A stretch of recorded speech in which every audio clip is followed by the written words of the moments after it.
Bagi orang lain ketuhanan pengkhianat. Bagi orang Muslim ini sebetulnya menolong, kalau nggak dibantai itu manusia Minang oleh Marsose itu kan, gitu kan? Saya bukan ingin jadi raja, bukan ingin saya keturunan raja, nggak penting bagi saya karena cukup pemimpin-pemimpin yang mempelopori negara Indonesia, negara kesatuan Indonesia itu dari Koto Gadang udah cukup itu.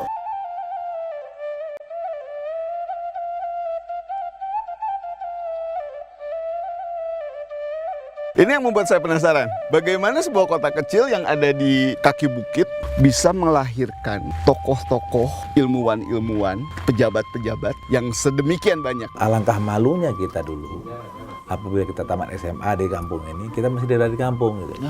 Memang di sini itu orangnya yang diutamakan sekolah, berpikiran maju, sehingga mencari tempat untuk menyampaikan yang ada di kepalanya gitu.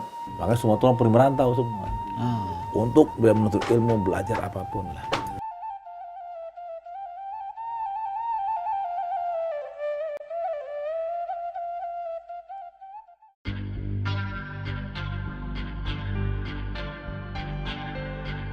Menurut aku kawasan ini tuh sebenarnya udah cukup ramai penduduk gitu, karena rumahnya juga terawat dan besar-besar gitu. Tapi dari tadi aku melewati rumah-rumah itu, aku mengamati kayaknya rumahnya itu kosong gitu. Jadi seperti terawat tapi nggak berpenghuni gitu, kayak nggak ada aktivitas pagi hari gitu segala macam. Itu yang jadi pertanyaan aku sih. Itu adalah rumah yang turun-temurun yang diturunkan kepada anak perempuan.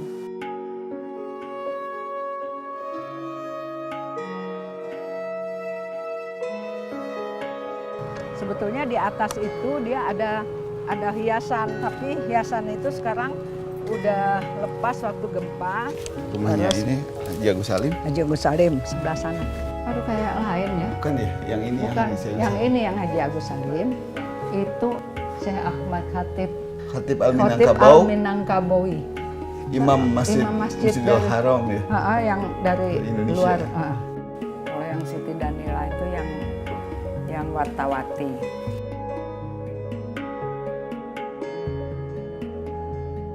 Memang dididiknya luas oleh bapaknya, jadi mereka itu maju. Karya politiknya beliau tuh untuk Indonesia nggak hanya di dalam negeri, justru banyak kiprahnya itu di luar tuh. Sebagai Menteri Luar Negeri pertamanya Indonesia.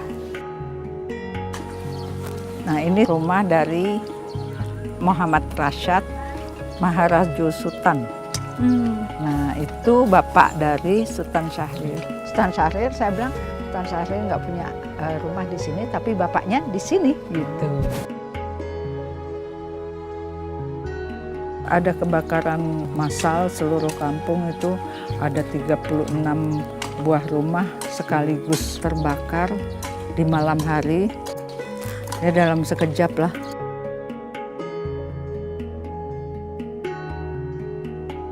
Tadi dianterin ke rumah-rumah tokoh-tokoh yang pastinya harusnya menjadi idola dari semua anak muda di Indonesia. Bener-bener aku kayak ibaratnya hidup di dalam buku sejarah yang biasanya aku cuman kenal, baca, tahu mereka sebagai tokoh terkemuka.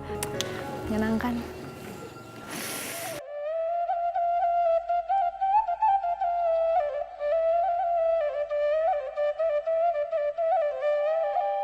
Karena ada salah seorang datuk yang meninggal, yaitu Datuk Sari Rajo. Di sini adalah ada acara serah terima dan laporan dari pihak keluarga ke pihak para datuk ini.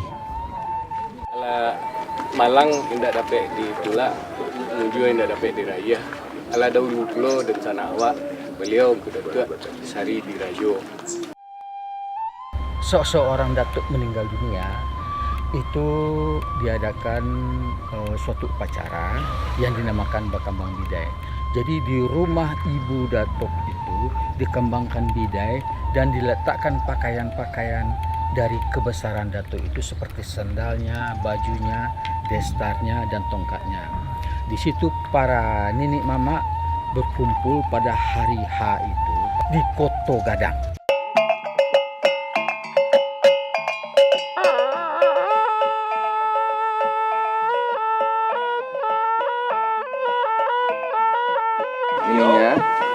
baju ini ya, Pak Cino ya. Ya, baju Yo, Cino. tahu lah.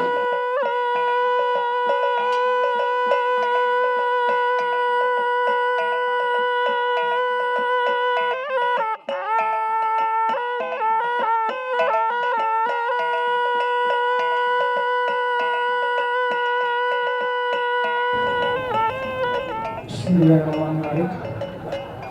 Assalamualaikum warahmatullahi wabarakatuh. Wilayah berpangkat mayat meninggalkan gue di buku. Manusia berpangkat turun meninggalkan adat ibu saku. Sifat nanti bu, pelang gue jadi jangan nak tinggal belah gue je mau pakai. Pada hari ini kita mengadakan acara perkampungan Gadang. Artinya adalah semacam pengukuhan dari ini Mama dan Dua Pelampek dari Kota Gadang menerima Datuk Tan Mangedan ini untuk duduk sama rendah, agak sama tinggi dengan datuk yang lain. Boleh dikatakan pelantikan lah daripada ini. Adapun yang hadir tentunya di sini adalah nenek mama yang dari 4 suku dari Kota Gadang ini dan juga wakil kaum yang tidak hadir dan penungkit gitu. Allah kalampauan tahaduk cara nonalah katanga sayuyu silih minta dicabiak pinang minta digatok gambia minta dipipiak. Assalamualaikum.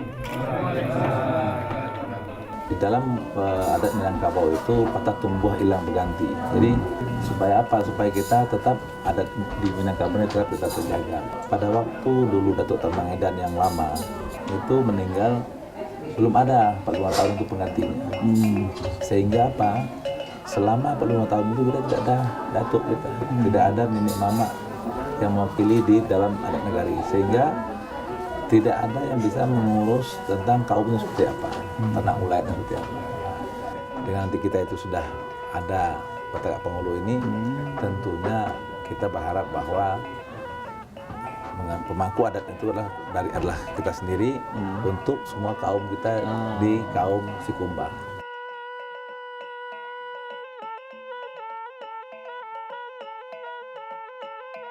Kayaknya oleh keluarga, ini peristiwa yang bersejarah ini. Sejarah dan ya nggak mungkin dari keluarganya Boy, ya menunggu Boy meninggal dulu. Kalau tergantikan gitu. Nah, gitu. Jadi nggak bukan peristiwa, katakanlah 3 tahunan atau 4 tahun. Aturan akan bagus kalau aturan itu sesuai menyerap nilai-nilai yang ada di masyarakat. Dan itulah yang saya temui di hukum adat yang ada di Kota Gadang.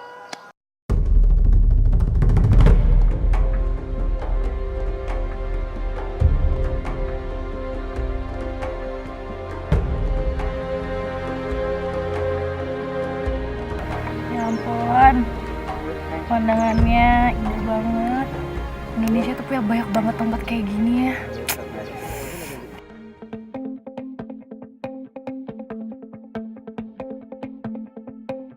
Kalau anginnya sekarang buat terbang udah cukup nyaman, tapi lantaran kemarin itu hujan, kalau kita terbangnya ke bawah, siap-siap kita untuk berbahasa-bahasa ria juga.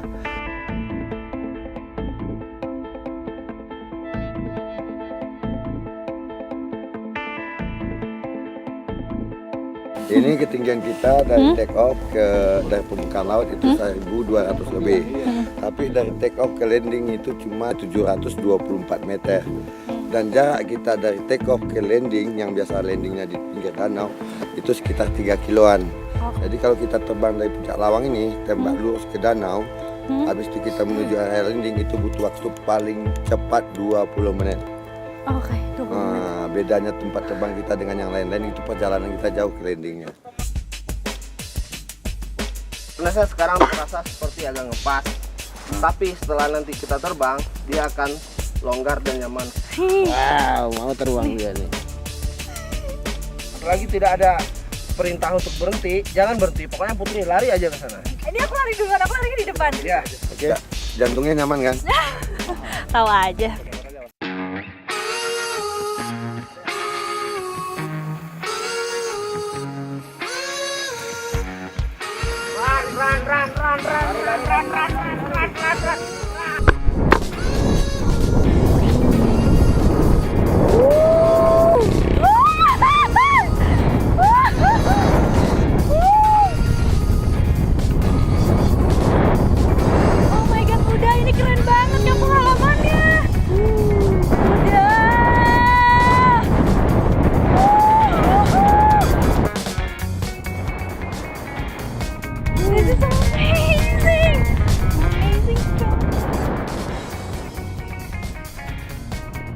nggak tahu kenapa, jadi aku suka banget karena biasanya aku ngebayangin aduh terbang tuh pasti view-nya akan datar seperti ini ya, bener-bener kayak landai aja. Tadi istimewanya karena kita dari puncak bukit, aku tuh bener-bener melihat bener-bener pepohonan itu semakin lama semakin menurun, semakin lama semakin menurun, dan view-nya itu dahsyat banget, indah banget.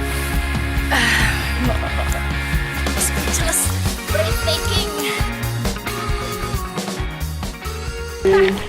Woo!